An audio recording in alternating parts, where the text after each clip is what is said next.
Of all the killing that gets me most is the killing of kids. On the 7th of October, 38 Israeli children were killed, one of them under the age of 2 years. Since then, 13,319 children have been killed in Gaza, of whom 786 were under the age of 1. And in addition, 165 children have been killed in the West Bank. That's the only statistic I want to give you. A statistic that, to me, says everything. Kids aren't terrorists. Kids aren't terrorists. And yet, between what happened in southern Israel on the 7th of October and what has happened since then, we have had thousands and thousands of kids killed. And that's not even including those who are injured, those who are under the rubble, those who have lost limbs. It's said that the amputations of limbs of children is the greatest in any conflict in recorded modern warfare.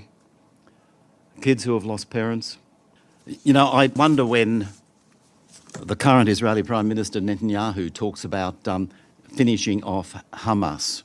I wonder about what the 1 million children in Gaza will be doing in 20 years' time. The conflict in Gaza is an Israeli terrorism creation factory, and there is no sign of it finishing.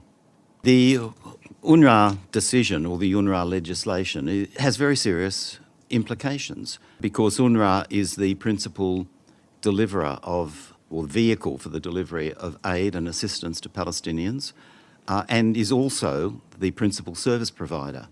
There have been allegations made by the Israeli authorities about UNRWA staff. UNRWA has investigated and dismissed, as I understand it, 9 staff. I think it's 9 staff. That's more than the number of staff that the Israeli Defence Forces have dismissed for violations of international humanitarian law, such as war crimes and crimes against humanity.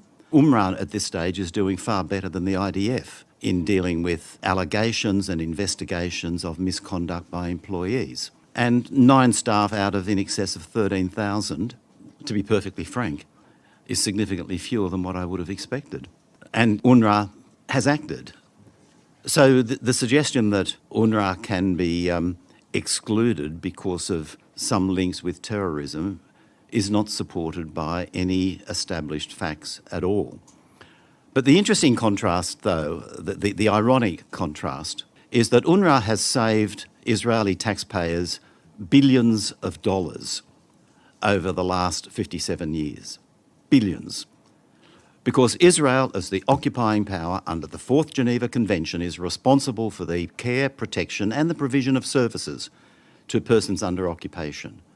Israel should have been providing hospitals, medical support, schools, universities, social security, employment programs, and it hasn't. The international community has been doing that by its financial support for UNRWA. So if UNRWA is kicked out, the cost for the Israeli taxpayer is going to be ginormous. So this is a decision that is bad for the Palestinians and ridiculous for Israeli taxpayers.